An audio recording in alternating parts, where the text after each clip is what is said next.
Oke, teman-teman, berikutnya kita undang atau panggil Dokter Arif Purwodito, spesialis brand and bedah saraf. Kirain saya brand sama ini. Oke. Teman-teman, kita bagi berdiri dan tangan kita panggil Dokter Arif. Terima kasih.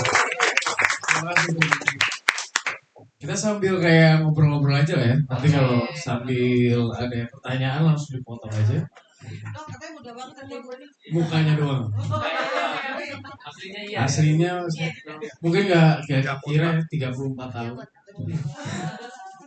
Ya, saya memang lulusan dasar meneruskan pelatihan di Tokyo di JKI University Hospital untuk ambil endovascular dan neurovascular surgery. Terus dilanjutkan juga di Taiwan, di Taipei National Taiwan University. Oke, lanjut.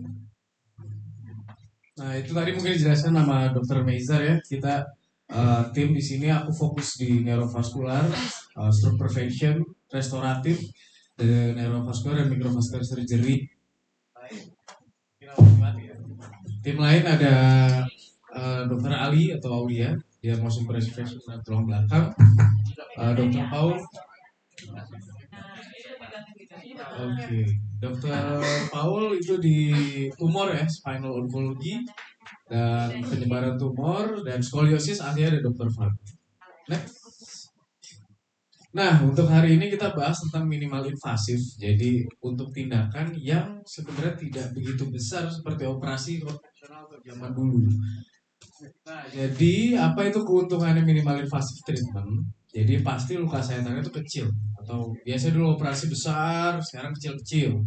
Terus durasi operasi jadi otomatis lebih singkat. Nah, kemudian semua teknik minimal invasif itu orientasinya ke presisi tinggi atau akurat. Jadi kita nggak perlu besar-besar, yang penting akurat gitu.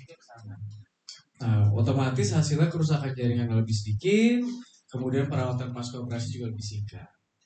Nah, ini untuk membandingkan dengan operasi yang lama, efektivitas itu sama atau bahkan lebih baik dibandingkan dengan operasi yang besar yang menimbulkan banyak kerusakan.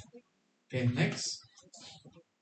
Nah, jadi yang kita bahas sekarang fokusnya ada 3, yaitu tulang belakang atau spinal surgery, itu operasi pada masalah tulang belakang. Kemudian pain management, yaitu tindakan untuk mengatasi nyeri yang tanpa operasi. Nah, yang 3 yaitu minimal invasif endovascular prosedur pada intervensi stroke. Kita mulai dari yang pertama, next. Nah, apa itu masalah tulang belakang? Nah, jadi masalah tulang belakang itu nyeri, biasanya keluhan utama adalah nyeri yang muncul pokoknya dari leher sampai tulang ekor belakang, itu semuanya masalah tulang belakang. Mau di leher, di punggung, pinggang, tulang ekor, itu semua tulang belakang tuh. Nah, nyeri itu bisa hanya nggak di tulang aja, di aja, bisa menjalar. Kalau di tangan menjalar ke bahu sampai ke dada, kalau di kaki paha sampai ke jari kaki, atau kalau di bagian tengah sini ke bokong ya, bokong atau selangkang. Nah, selain nyeri, kalau derajat yang lebih tinggi itu menyebabkan kelemahan atau kelumpuhan pada tangan, kaki atau anggota gerak lainnya. Diikuti dengan postur jalan yang berubah karena kompensasi terhadap nyeri. Jadi biasanya nyeri yang sebelah kiri otomatis jalannya nggak bisa lurus. Jadi derajat tertentu ini dia jalannya jadi seperti membincang ya untuk mengimbangkan, betul. Nah, seiring berjalannya waktu atau usia, bentuk tubuh juga bisa berubah jadi lebih bongkok ataupun lebih kiri ke kanan atau ke kiri. Ya, itu kurang lebih masalah-masalah yang kita bahas sekarang. Next. Nah, mengapa kita teknologi ini beralih ke tindakan yang minimal invasif? Nah, jadi seperti yang dijelasin di awal, luka sayatan lebih kecil, tapi menjaga keutuhan jaringan yang di dalam. Jadi kita nggak perlu tuh banyak rusak untuk mencapai satu masalah. Yang sekarang teknologi udah beralih sedikit aja, tapi udah kena gitu masalahnya. Nah, tujuannya apa? Nyeri pasca tindakan khususnya di tulang belakang itu menjadi lebih rendah karena nggak banyak jaringan yang rusak. Nah, otomatis pemulihan juga lebih baik dan mengurangi risiko infeksi. Nah, di sini aku kasih contoh gambar. Yang dulu lama kita operasi itu harus besar tuh. dari atas sampai bawah gitu. Seret gitu ya. Nah kalau sekarang cuma 4 titik sejempol aja. Itu ntar pakai kamera operasinya. Jadi kita bayangkan, aku naik sedikit ya. Ya. Kita bayangkan ini kita sayat, terus kita buka. Oh iya. Oke. Terima kasih. Nah, oke. Ya ini yang isi sebelah sini nih. Kita sayat terus kita buka. Terus untuk membenarkan ada masalah di situ ya kita butuh sebesar ini. Nah sekarang yang baru itu dengan kamera kita hanya segini aja. Jadi ntar ada kamera dari sini, alat kita dari sini, kamera dari sini, alat kita dari sini. Sama hasilnya. Jadi tidak ada masalah. Untuk kemajuan teknologi. Next. Nah, contohnya apa yang kita bahas sering ini adalah ya endoskopi ya. Endoskopi ada dua, ada yang di portal, ada yang unilateral. Itu semua endoskopi untuk tulang belakang. Endoskopi spine surgery namanya. Nah, yang kedua adalah kifoplasti. Kifoplasti ini tulang yang remuk atau patah kita bisa istilahnya tumble. Semen, betul. Nanti kita jelaskan satu-satu. Tiga roda. Nah, yang terakhir ini semen 3 roda. Nah, yang terakhir ini tulang belakang itu antar tulang belakang ada bantalan atau kita sebut diskus ya. Nah, ini kita bisa ganti dengan sayatan kecil. Jadi nggak perlu operasi besar tadi. Sayatan kecil diganti yang baru jadi kayak naik mobil baru. Nah, next. Nah, ini satu contoh pertama ya. Tindakan di portal endoskopik spine surgery atau endoskopi lah kita tindakannya. Nah, ini kita lihat di sini aku kasih contoh kasus tulang belakang yang kotak-kotak. Di antara kotak-kotak ini adalah disk atau bantalan sendi. Nah, kalau ada masalah bantalan sendi keluar seperti ini. Menonjol ke belakang. Nah, masalahnya yang di belakang ini adalah saraf.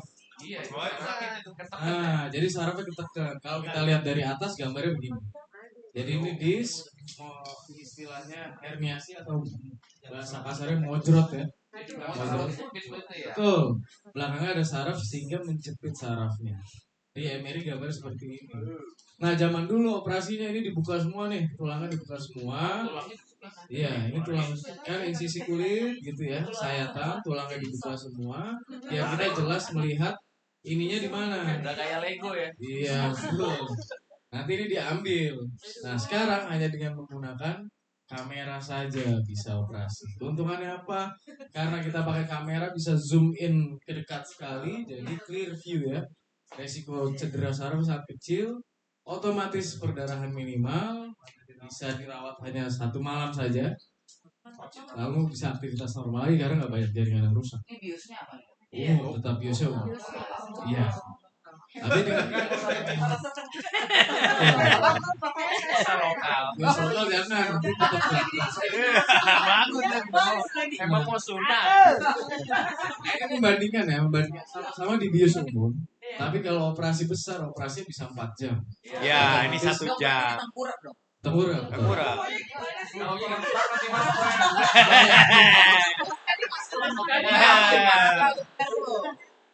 Nah, kalau ini mungkin tindakan 1-2 jam, jadi efek obat bisa juga bisa lebih cepat gitu. Next. Nah, itu tadi yang saya tunjuk. Oke, next. Nah, ini. Jadi ini untuk base. Saya tanyanya segini nih. Jadi hanya pol gini. Yang lama tadi yang besar yang kayak aku gambar itu. Biasanya mungkin minimal 10-15 cm. Nah, ntar operasinya hanya menggunakan lubang 2 ini, 1 kamera, 1 alat kita untuk mengambil yang menonjol tadi. Bor masuk di situ, alat capit di situ. Tapi harus serang gitu. Mungkin 1 jam dengan pembiusan 1-2 jam. Sampai pergi sadar ya. Durasi sendiri dari sisi kulit sampai selesai mungkin setengah jam atau 40 menit. Nah, saya persiapan. Oke, karena sekarang di yang udah modern ini planningnya itu yang penting. Jadi sebelum operasi kita tahu masuk laut mana, pas operasi mah udah tinggal kerjakan saja. Itu nanti disedot atau diambil? Seperti dicapit gitu. Dicoba next. Ini ada. Next. Oh, diambil. Jadi ini tadi di sini banyak banyak cepitan tapi sudah diambil. Jadi seperti dicapit aja gitu. Ya. Itu yang keluar itu tadi tuh. Iya. Yang betul. menonjol itu. Menonjol itu. Yang menonjol. Mungkin nggak kelihatan di sini udah diambil, harusnya di sini. Iya. Merah itu. Jadi yang ini sarafnya tadi sebelumnya terdesak. Oh yang kayak kampas itu saraf nih. Iya. Ini sarafnya udah bebas. Tadi Nggak kedesak. boleh salah ngambil ya. Iya. Boleh. Betul. Bisa lumpuh loh. Salah Bisa ngambil. lumpuh. Betul, bisa lumpuh. Bisa lumpuh, Ji. Lu jangan salah lo, Ji. Next. Sampai ke Taipei lo belajarnya. Oke, yang kedua ini tadi balon kifoplasti ya. Kifu. Jadi biasanya ini nyeri tulang belakang akibat keropos tulang. Nah, jadi pada proses penuaan atau terpicu karena jatuh atau trauma. Jadi remuk ya. Nah, ini juga sama, dulu operasinya besar, dibuka, diganti. Nah, kalau ini tidak merusak otot, ini hanya seperti suntikan tapi besar gitu ya. Terus ditambahkan tulangnya. Coba next. Nah, ini contoh kasus lagi ya. Ini keropos jatuh ataupun tua ya. Ya harusnya kan bagus nih tulangnya kotak-kotak. Iya, iya. Kotak-kotak jernih, ini hancur. Iya, hancur. Nah, kalau kita animasikan seperti ini, hancur ya. Harusnya kotak bagus ini tapi hancur. Nah, tindakannya hanya menggunakan jarum, Dempul. ditambahkan sehingga tulangnya kembali seperti utuh. Nah, Iya, iya, iya. nah masalahnya bikin nyeri itu kalau tulangnya runtuh begini, saraf di belakang. Kejepit. Iya. Oh. Jadi kalau kita naikkan lagi ke posisi semula, sarafnya longgar lagi tanpa diapa-apain. Tegak lagi, betul. Nah, nanti di operasinya hanya begini, masuk begini doang, kita masukkan semennya atau kifoplastinya melalui. Ini coba di Sayatan juga ini.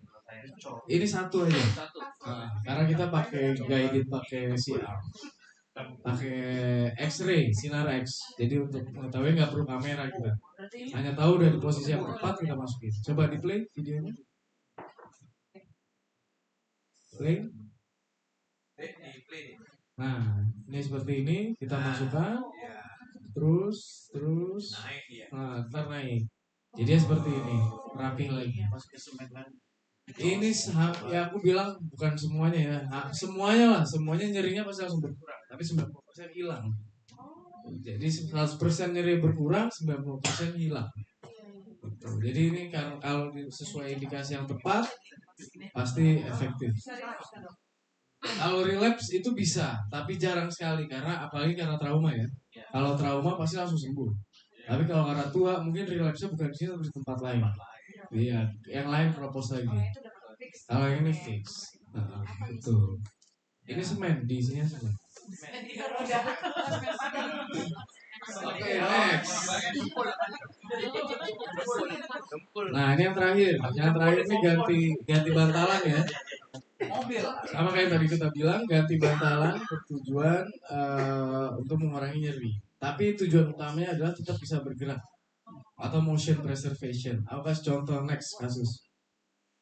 Nah, ini contoh kasus nih, baru 45 tahun. Ada nyeri sama kelemahan, tapi bukan lumpuh, hanya lemah aja. Jadi mungkin ngangkat gelas kadang-kadang jatuh gitu ya. Kaki juga, tangan dan kaki. Nah, ini foto leher ya. Ini foto leher. Jadi keluhannya tangannya kadang-kadang angkat gelas, kaki jalan dikit udah nggak kuat. Nah, dia masih bekerja nih 45 tahun ya, masih kerja kan. Mau diapain? Misalnya kita jadi pasien, apakah mau disuntik doang? Karena ada keluhan nyeri, nanti nyeri hilang kalau disuntik. Tapi kelemahannya tidak membaik. Yang kedua, operasi.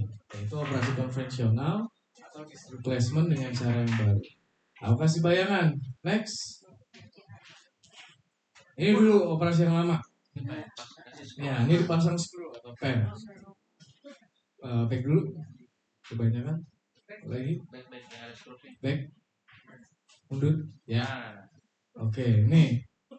Nah, ini dengan operasi ini nyeri hilang, kemudian kelemahannya bisa perbaikan karena tidak terjepit lagi sarafnya. Tapi ini di leher jadi nggak bisa gerak. Leher nggak bisa gini lagi nanti dia. Iya, karena ada nggak bisa lurus. Mungkin pergerakannya hanya maksimal 20 derajat. Bisa banyak gerak. Biasa banyak bergerak. Jadi di bawah aja dia. Sedangkan yang baru kita hanya ganti bantalannya nih. Ini doang alatnya. Gak dipasang ini skru. Nah, jadi ini ada engselnya.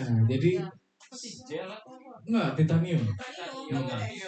Tapi ada engselnya didesain sedemikian rupa dengan istilahnya ukuran yang disesuaikan dengan masing-masing orang. Jadi dicocokkan seperti pengganti bantalan custom ya. custom, betul. Kalau ini secara teknik pemasangan adalah di skru ke atas dan ke bawahnya mungkin tidak bergeser. Jadi memang ini harus benar-benar presisi. Titanium ya. Masuk dulu, nanti ada skru ke atas sama ke bawah. Jadi betul. Nah ini tengahnya engsel. Jadi kalau dia gerak ke belakang ya dia ikut gini. Dia main. Fleksibel ya. Fleksibel, betul. Jadi fungsi bantalan yang natural itu digantikan titanium yang baru. Ini sama yang kanan kiri malah mana? Kalau di total sama, karena ini skrunya ada 1, 2, 3, 4, 5, 6, belum besinya. Gitu. Ini satu aja. Cuma memang kalau dibandingkan satu dengan satu ya jauh lebih mahal, bisa 2 kali lipat. Gitu.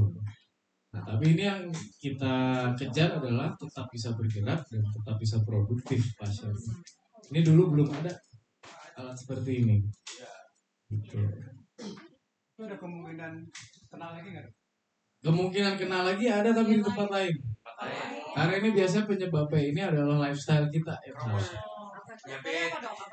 Lifestyle itu jadi tulang belakang ini yang bergerak cuma leher dan pinggang. Yang lain bergeraknya dikit. Tuh.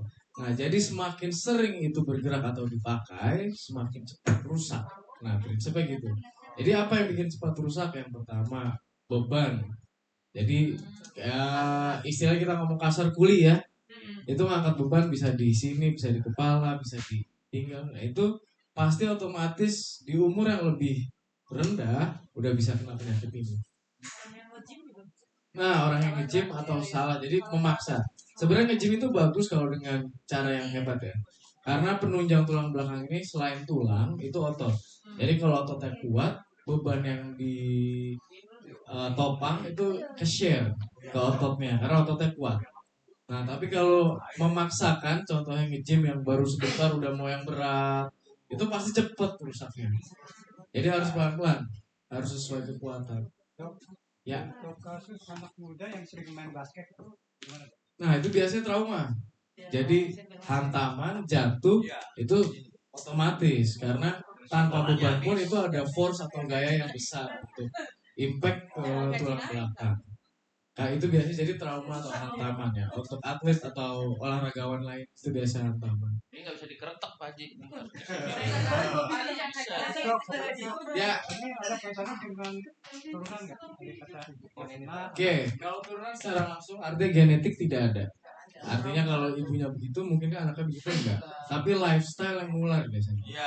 Jadi ibunya ngajarin apa, anaknya akan ikutin begitu. Ibunya bagaimana aktivitasnya, anaknya kurang lebih ya kan seperti itu. Gitu. Ya bapaknya juga. Orang tua nih. Aduh. Nah, jadi secara langsung genetik enggak, tapi lifestyle yang benar. Kalau pengaruh misalkan ibunya waktu muda misalkan penari atau mungkin Penari Bali. ada nggak? Bisa. Jadi semuanya itu istilahnya tubuh kita memori.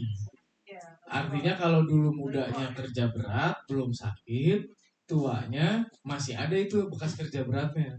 Jadi nambah aja, kita nyimpen penyakit ya nanti nambah di masa tua gitu. Ya, kalau dulu nggak ngapa-ngapain tapi tuanya yang berat, ya kena juga. Jadi sama aja, sebenarnya semua resiko itu akan tersimpan di tubuh kita. Karena ini bener-bener aku ngomong analogi kayak mesin, makin sering dipakai makin cepat rusak. Mobil kita pakai 2 tahun sering, habis itu istirahat 10 tahun, nanti 10 tahun sering dipakai lagi, lemah gitu. Oke? Nah, mungkin ini dari 3 operasi yang besar. Ada yang mau ditanya lagi nggak kira-kira? Kita lanjut. Cukup lah ya, sambil kan kita ya. Itu dok kalau nonjol itu tuh nanti kalau ini kan karena resiko ya pergerakan. HNP tadi tuh Berapa? bisa faktornya kenapa? Sama, ini 2. Penyakitnya sama. HNP juga. Ini HNP juga.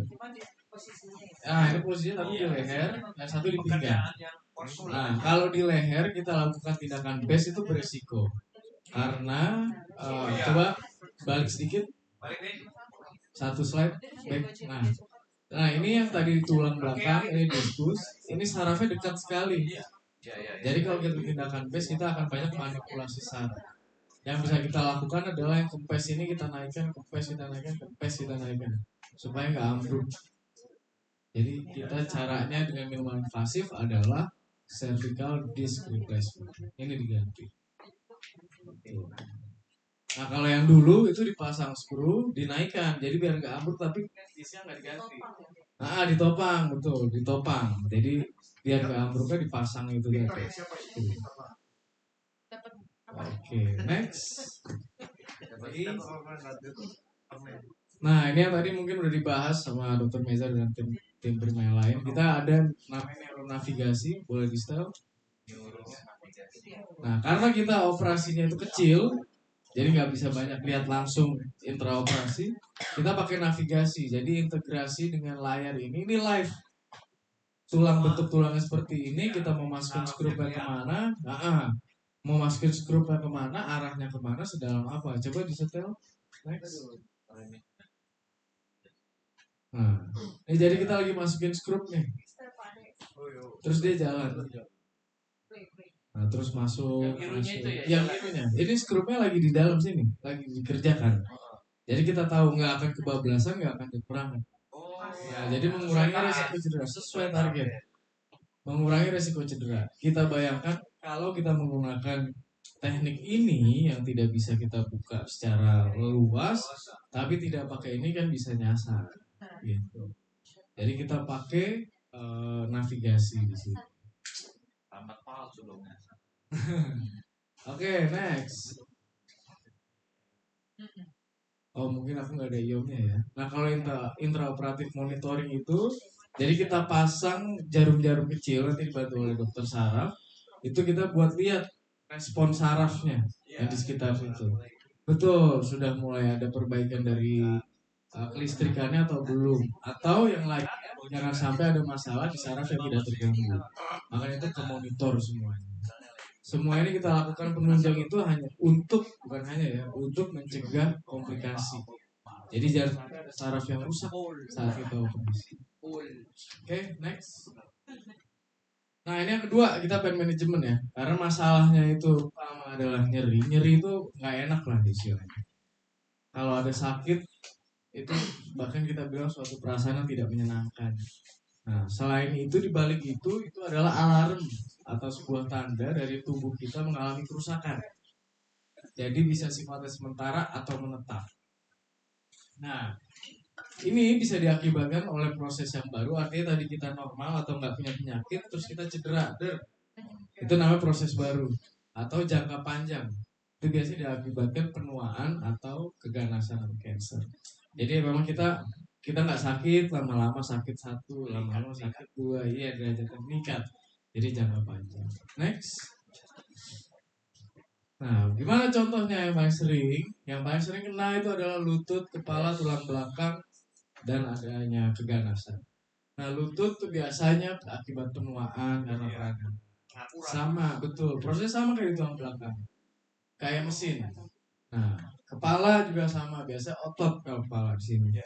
Bagian belakang, ini kalau dengan obat tidak perbaikan karena biasa ada jepitan nyata di saraf yang mempersarafi bagian kulit kepala di belakang.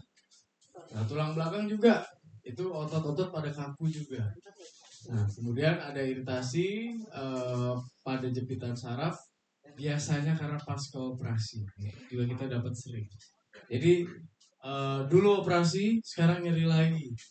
Nah, biasanya belum tentu operasi salah, tapi karena ada jaringan parut pasca operasi. Artinya yang tadinya otot dibuka besar itu jadinya bukan otot 100%, mungkin 20%-nya jaringan parut.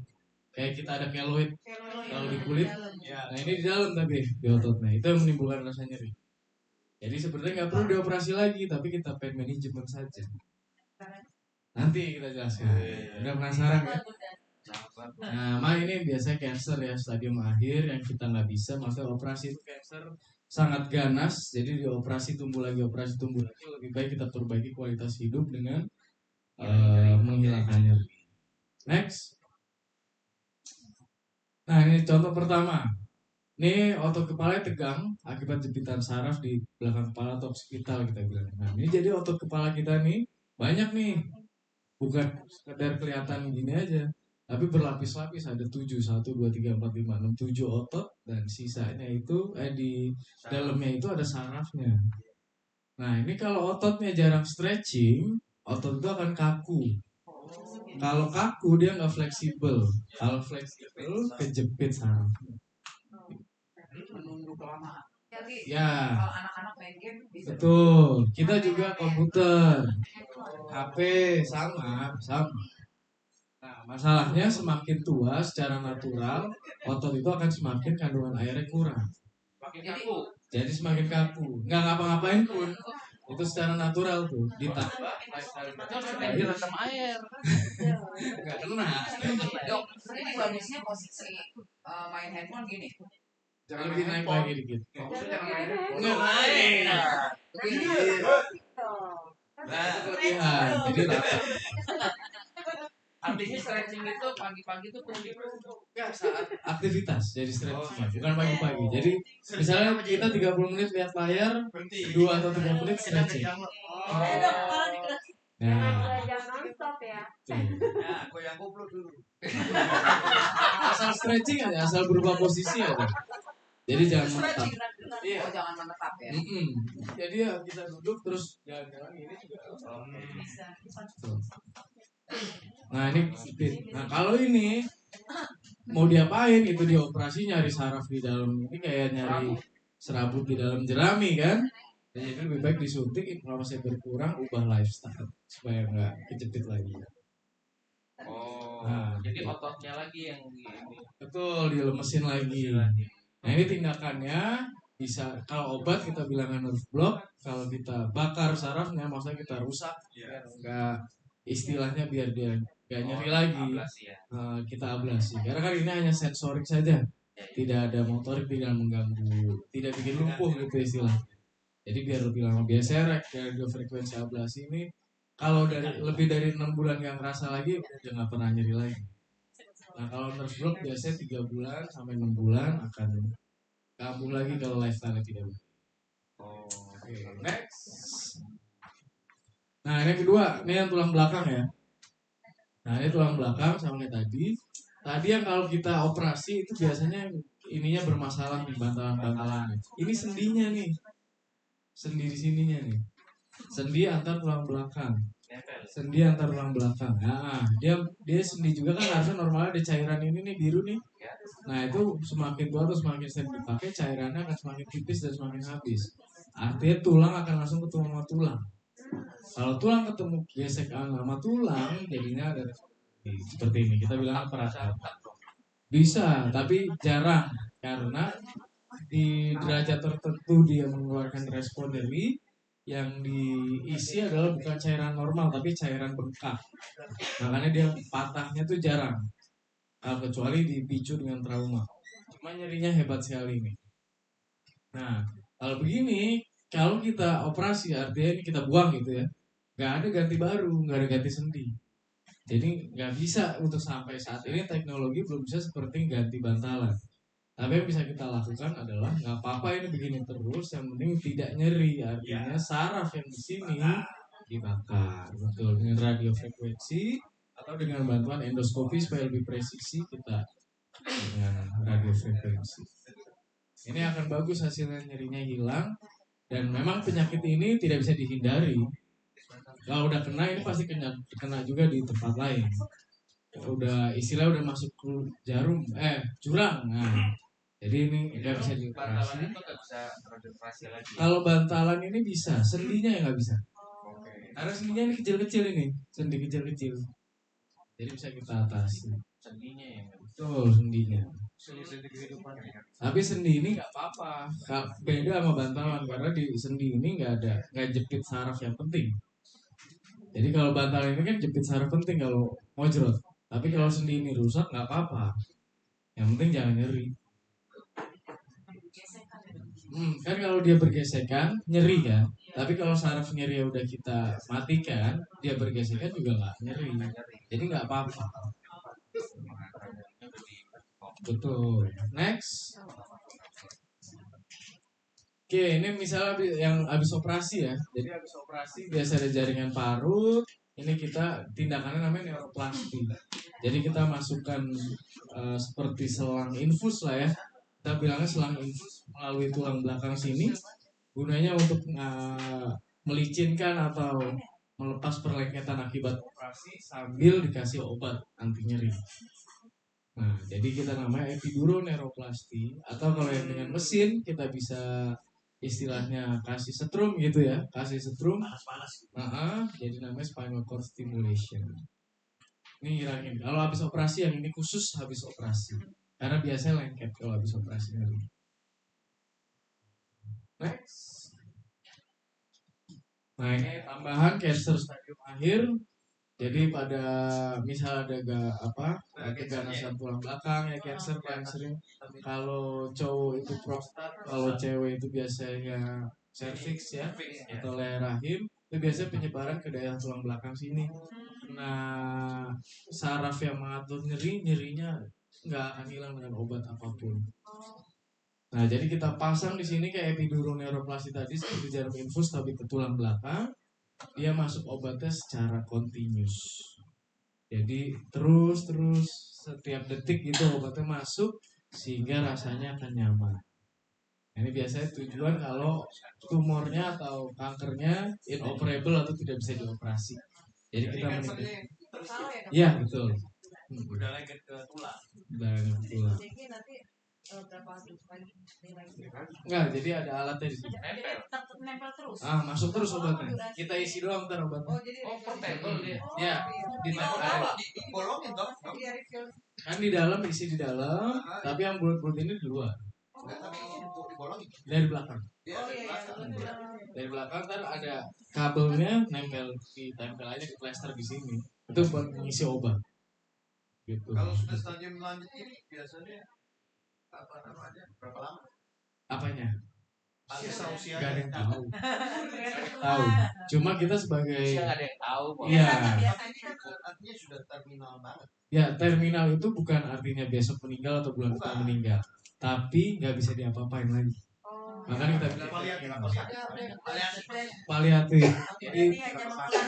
Betul, kita nggak bisa operasi lagi, nggak ada obat yang nyembuhin, nggak ada misalnya tindakan radiasi atau kemoterapi yang bisa nyembuhin. Kita bilangnya terminal karena ya tinggal nunggu jadinya. Tapi kalau kapan nggak tahu. Nah, cuma kan kasihan kalau dia nyeri tiap hari nggak bisa tidur. Inilah usaha akhirnya kita pasang. Ya kita udah nggak mikirin side effect lagi. Yang penting ya betul. Berapa lama isiannya? Isi ulangnya Seminggu sekali kali. Seminggu sekali. Jadi saya punya pasien itu dia cancer.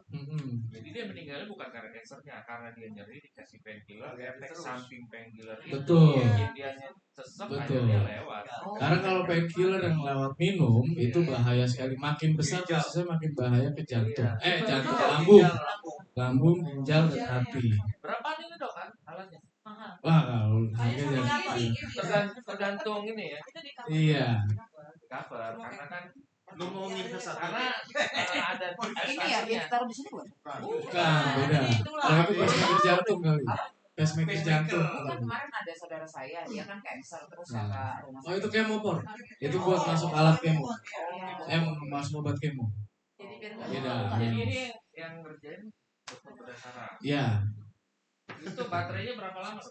Nggak pakai baterai. Ya, ini baterainya lama lah. Kayak aku nggak pernah ada kasus yang bisa mati gitu. Mungkin tahunan. Orangnya dulu ya mati ya. Orangnya dulu ya. Kejar-kejaran dia. Pengalaman yang pernah pakai berapa lama? Yang udah ada pernah pakai paling lama? Kayak ini pengalaman aku waktu itu ada kasus ya. Mungkin 2 minggu ya. 2 minggu. Karena dia baru memutuskan karena nyerinya akhirnya nggak ketahan sama sekali. Pakai 2 minggu. Dia pakai 2 minggu. Bukan cancernya. karena sebenarnya itu kan 2 minggu itu agak dramatis ya. Setelah pakai ini dia liburan sama suaminya dulu ke luar negeri. betul ya sih. Iya. Betul. Oke, next. Nah ini yang terakhir tapi aku singkat aja ini tentang stroke ya. Kenapa stroke kita harus tahu? Karena gini aku lihat sekarang kalau sekarang pasien-pasien yang usia di atas 50 atau 60 yang stroke yang terjadi stroke itu pada belum punya asuransi mandiri. Nah, jadi ini bahayanya nih WHO tuh bilang stroke penyebab kematian nomor 2. Tapi yang nomor 1 itu kecacatan, itu yang paling bahaya itu cacatnya. Telat Nah, penanganan. karena nanti pertanyaan dijawab di masing-masing sendiri, lebih baik meninggal atau lebih baik hidup dengan cacat. Gitu. Nah itu yang harus kita tolong. Jadinya. Oke, next. Nah jadi stroke itu ada 2 sebagai pengantar. Yang satu adalah penyumbatan yang kita bilang iskemik, sama yang satu pecah pembuluh darah yang kita bilang hemoragik.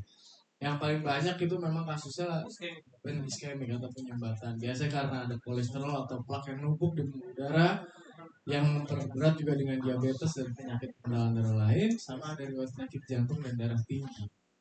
Nah kalau yang pecah pembuluh darah simpel lah, tekanan darah tinggi atau punya kelainan pembuluh darah. Oke, next. Nah ini contoh biar apa sih yang terjadi saat stroke. Ini kalau saat stroke penyumbatan. Jadi ada plak di sini.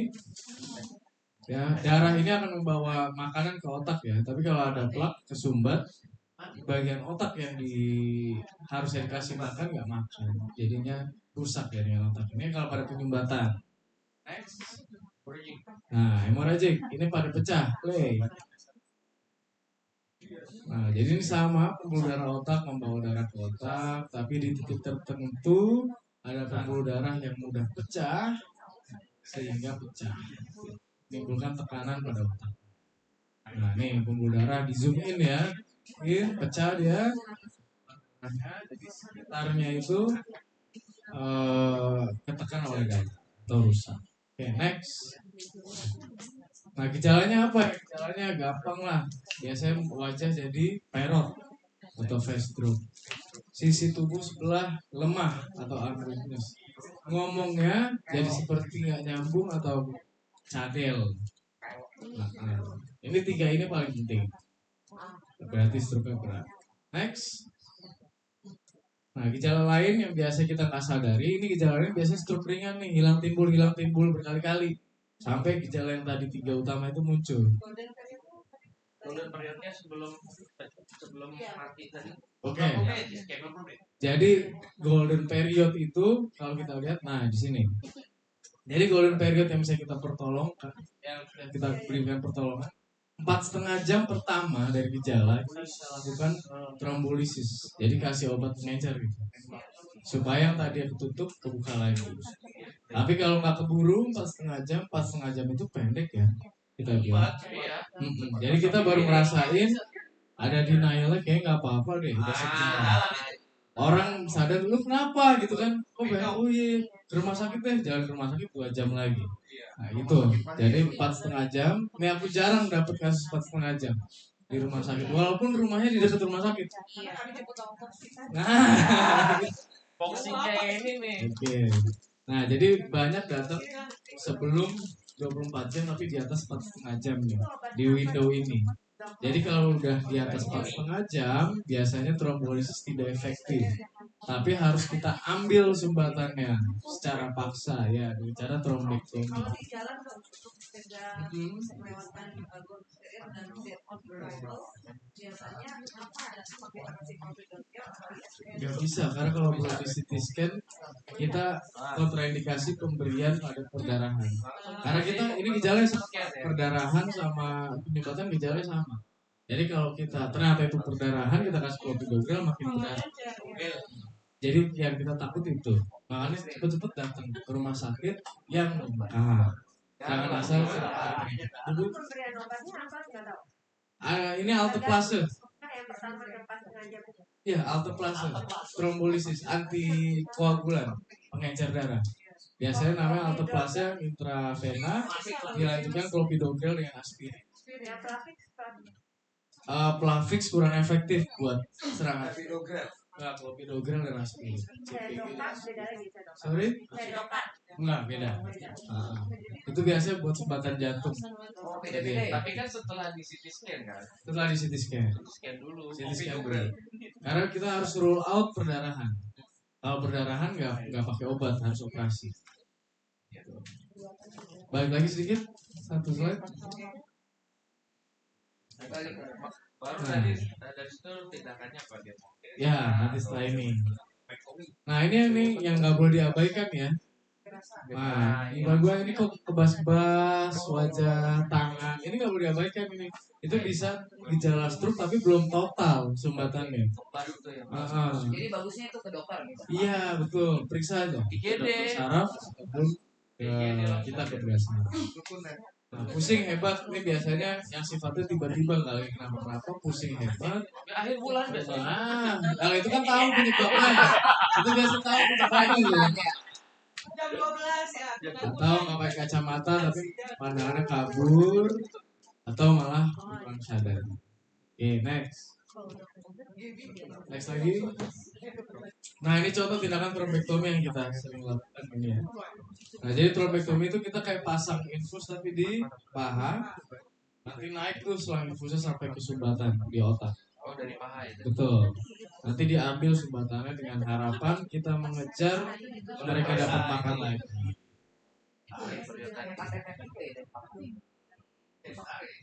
Jadi ini kalau nggak kita lakukan trombektomi, istilahnya stroke yang sudah terjadi tidak ada harapan, artinya kita catatan 100%. Nah tapi kalau kita lakukan trombektomi, kita turunkan resiko itu bisa sampai 10-20%. Jadi ada namanya apa? Rehab mediknya akan lebih berhasil gitu setelah ini. Ini habis dilakukan tindakan ini nggak langsung bisa jalan lagi, tapi keberhasilan rehabilitasinya lebih tinggi daripada yang nggak dilakukan. Nah ini disedot sumbatannya, dipasang ini namanya stand ya supaya dia nggak kabur ke atas. Setelah itu disedot ya. Kondisi pasien di mana dok kita lakukan trombektomi? Sorry? Kondisi pasien stroke seperti apa dok? Apapun. Misalnya yang biar nggak bingung ya, dia sadar penuh ya, tapi kelemahan satu sisi ya. Ini nggak bisa gerak sama sekali yang kanan nih, tapi dia sadar penuh. Kita lakukan CT scan atau MRI ada penyumbatan nih. Dokternya nggak bisa cuti ini dia. Iya betul, nggak bisa cuti. Standby terus. Standby. Oke, next. Nah ini salah satu studi ya, 71% atau hampir 72 yang punya riwayat jantung koroner, dia juga ada masalah atau sumbatan di karotisnya. Jadi beresiko tuh untuk menuju otak. Next. Yang belum bergejala. Next.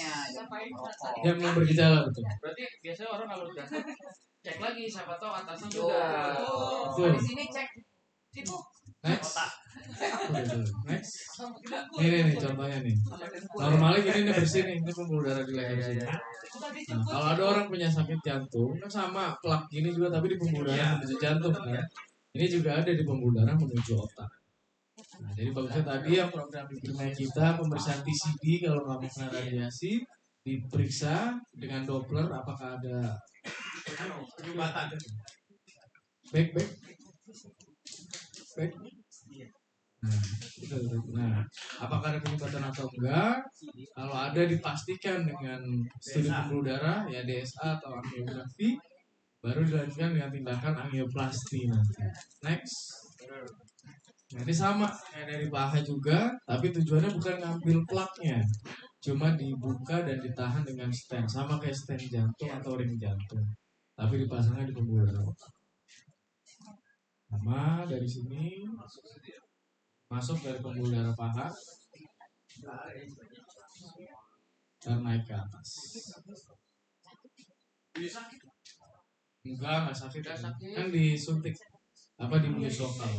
Setelah masuk kulit nggak terasa apa-apa. Langsung masuk disuntik jadinya. Nah ini tadi sumbatan ini kita pasang seperti ring ya. Oh ini payung supaya ini takutnya lepas ke atas jadi stroke. Ini kita safety kan, dikembangkan dengan balon. Jadi jalurnya besar lagi kan ke atas. Nah ini kan biasanya kebas-kebas atau sering sakit-sakit ini karena kadang sempit, kadang kebuka. Makanya dia hilang timbul tuh. Oh. Gitu. Nah ini kita buka secara permanen. Dia nggak nutup lagi. Oh ini buatnya nggak bisa disedot ya? Emang ini nggak boleh disedot karena kalau disedot bisa berdarah. Kalau itu yang di atas itu udah pasti dari sini lepas ke atas, jadi bisa kita ambil, bukan tempat tumbuhnya. Nah, ini tempat tumbuhnya ini pasti lengket sama udara. Tempat tumbuhnya. Nah, jadi kita bisa kan Kalau yang tadi tuh yang lepasnya. lepas, Nggak harus bisa tutup. disedot. Oh gitu. Oke, next.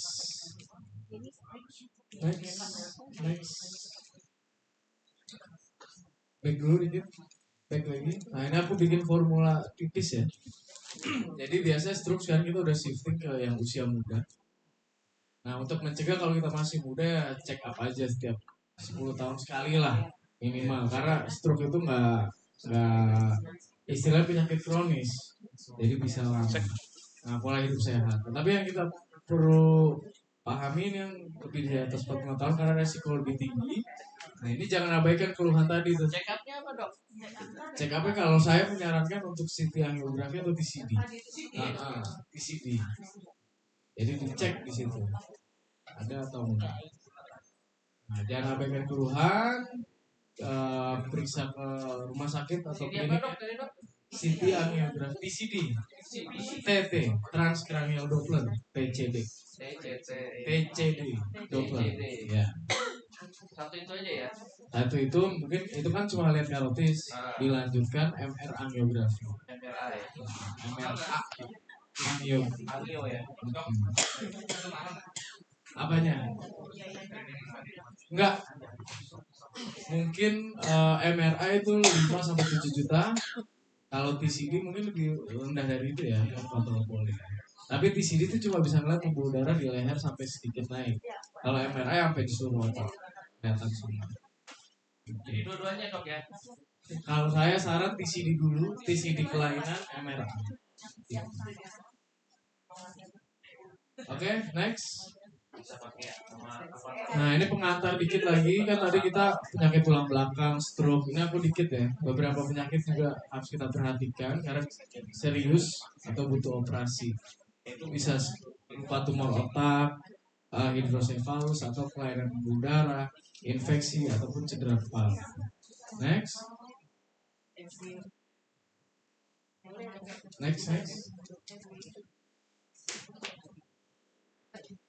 Nah, ini semuanya penyakit ini yang berhubungan dengan otak atau kepala itu prinsipnya semakin cepat dilakukan tindakan semakin baik.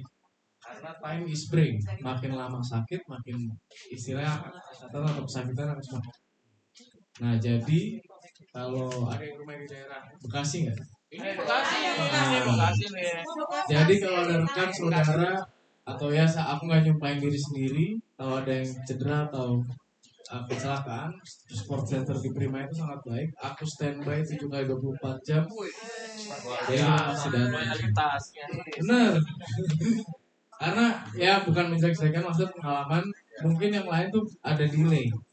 Datang, dokternya baru hadir, segini segala. Kita nggak ada delay dari sistem administrasi, persiapan kamar operasi, penunjang semuanya mungkin tidak ada delay. Jadi baik.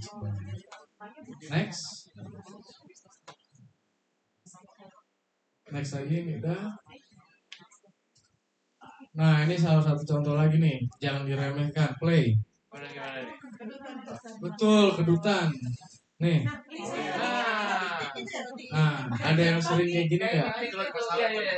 Kalau sering harus diperiksa. Nah ini ada jepitan pada saraf di daerah batang otak karena pembuluh darah. Itu bisa kita operasi dan kita lepas jepitannya jadi normal lagi. Play yang sebelahnya. Jepitan. Nah udah hilang. Nah ini ganggu nih. Ini di derajat yang berat bisa kelumpuhan. Jadi merem terus. Kalau derajat yang makin lama. Ini apa? Pengantarannya Mas Tangguh. Kirain mata biru. Enggak. Biasanya semakin tua pembuluh darah semakin kaku Apa? Sorry? Kalau cuma satu mata doang kan Lewat saya satu dari biasa. tadi bawah. Kalau Bawah doang juga saya dari kecil sampai sekarang masih. Mungkin derajatnya ringan. Oh. Oke. Jangan ya. sampai dong. Jadi bagusnya diperiksa. Bisa. Karena ini di bisa. derajat yang berat. Yang malu nggak mau keluar, pasiennya nggak mau keluar karena malu. Iya. Kira-kira Bisa komen apa ya? Ya. Bisa kita operasi. Tapi ini operasi dengan mikroskop ya. Nah, ini dari Itu sini. bal spasi nggak sih dok? Bukan. Bukan. Bukan. Ini namanya hemifacial spasm. Itu yang dikenal Oh apa? ya dok itu ya. Ada yang dioperasi. Oh ini suntik Oh, supaya Kira dibotok. Kira di tangan ya jadi biasa habis operasi suka sakit kepala jadi kita bonuskan suntik biar nyeri pasca operasinya nggak terlalu gitu. Oke next yang dioperasi suntik ya. di sini. Oh. Jadi saraf batang otak yang target kita. Oke ini dari tim kita, jadi bedah saraf itu sama kayak tukang buat jas ya, nggak ada satu yang pas dipakai semua orang. Betul. Tidak custom ya. Jadi tapi kita sebagai bedah saraf atau pembuat jas yang baik memberikan banyak sudut pandang ya secara profesional dan option untuk customer atau pelanggannya. Nah opsi tersebutlah yang menjadi pilihan pelanggan. Kayak tadi kita bisa konvensional, bisa pain management, bisa minimal invasif, bisa cara apapun. Apa yang cocok buat kita semua, kita yang mengerjakan. Oke, terima kasih. Selamat siang.